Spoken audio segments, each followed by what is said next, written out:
అధినేత AP CM Chandrababu కీలక నిర్ణయం తీసుకున్నారు. పెట్రోల్ డీజిల్ పొదుపు చర్యల్లో భాగంగా ఈసారి టీడీపీ మహానాడు వర్చువల్ గా నిర్వహించాలని నిర్ణయించింది. పార్టీ సీనియర్ నేతలతో సీఎం చంద్రబాబు టెలికాన్ఫరెన్స్ నిర్వహించారు. ఈ నెల 27, 28న 2 రోజుల పాటు మహానాడు వర్చువల్.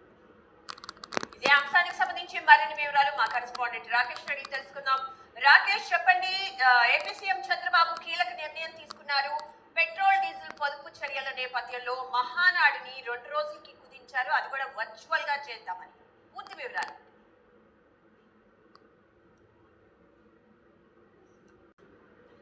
ఊళ్ళో పెళ్లికి కుక్కల హడావిడిలా ఉందని వైసీపీ నేతలకు జనసేన అధినేత AP deputy CM Pawan Kalyan strong counter ఇచ్చారు. ఇతర రాష్ట్రాలతో తమను పోల్చొద్దన్నారు. తమిళనాడు పరిస్థితులు వేరు, ఏపీ పరిస్థితులు వేరని చెప్పారు.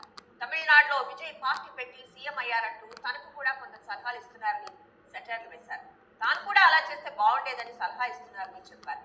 పక్క రాష్ట్రంతో పోల్చి చెప్పడాన్ని చూస్తే ఊళ్ళో పెళ్లికి కుక్కల హడావిడిలా వారి పరిస్థితి ఉందని పవన్ కళ్యాణ్ కౌంటర్ ఇచ్చారు.